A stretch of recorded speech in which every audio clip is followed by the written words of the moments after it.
Hi everyone, my name's Ashley Metcalf and I'm with Indian Health Service. We have a few brief tutorials on this site that we hope will help you better understand contract support cost and its calculation. This presentation will cover a few key definitions that will be helpful to keep in mind or understand when thinking about CSC and the calculation of contract support cost. These definitions come straight from the policy, so you may see a couple references to the term chapter. This is referring to the Indian Health Manual, Chapter 6, Part 3, where the IHS CSC policy can be found. There are many other definitions included in the policy. In this training, we've pulled some key definitions out we think will be most important to help understand when viewing our other training videos on calculating indirect contract support cost and direct contract support cost. The first one we'll cover is contract support cost need or requirement. This is defined as the full amount of CSC funding for new, expanded, and ongoing contracts or compacts as determined under this chapter pursuant to 25 U.S.C. Section 5325A.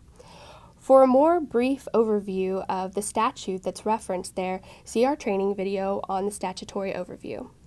The next definition we'll talk about is direct cost base. The accumulated direct cost, normally either total direct salaries and wages or total direct costs exclusive of any extraordinary or distorting expenditures, used to distribute IDC to individual federal awards. The direct cost base for each year is determined by a negotiation between each awardee and its cognizant federal agency. Direct CSC, or DCSC.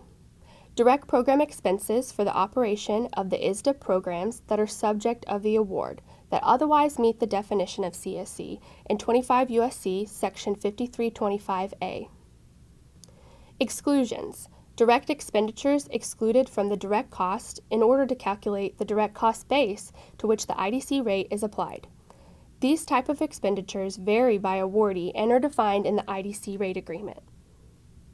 Indirect costs. Costs that have been incurred for a common or joint purpose.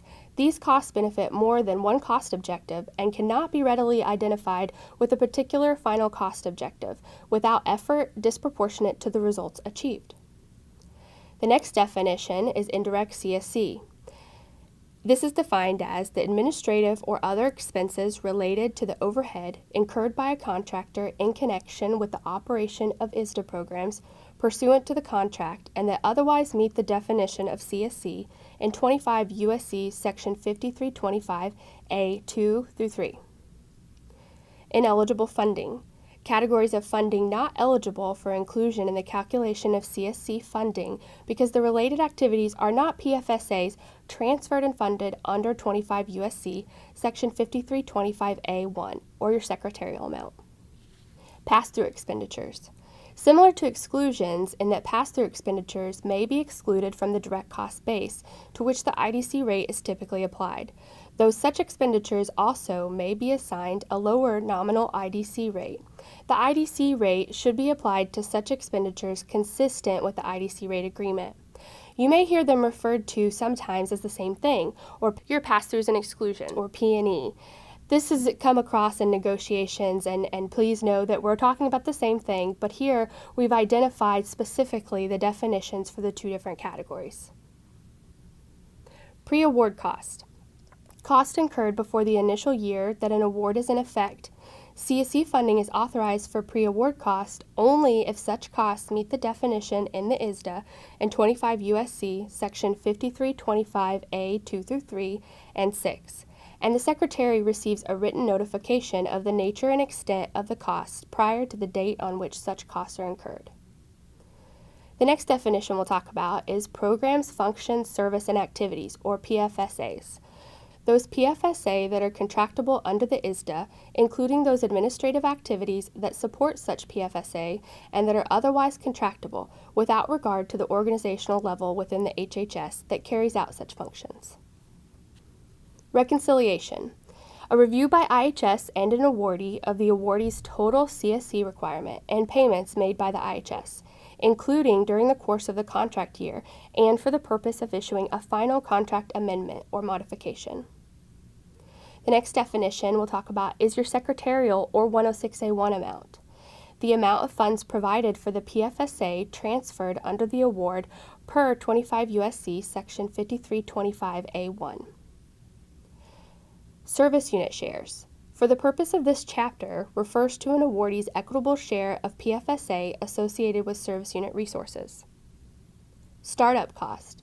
Cost incurred on a one-time basis during the initial year that an award is in effect that may be eligible for CSC funding. CSC funding is authorized for startup cost only if the costs meet the definition of CSC in 25 U.S.C. Section 5325 A 2 through 3 and 5. Total healthcare program. The healthcare program operated by the awardee from all resources, including but not limited to IHS, other federal and state agencies, tribal contributions, and collections from Medicare, Medicaid, and private insurance. The last definition we'll cover in this training is tribal shares. For the purpose of this chapter, refers only to an awardee's equitable share of PFSA associated with area office or headquarter resources, including tribal shares of discretionary IHS grants, notwithstanding the definition of tribal shares set forth in 25 U.S.C. Section 5381A8. Again, as I mentioned at the beginning of the training, this is just some of the definitions that can be found in the IHS CSC policy.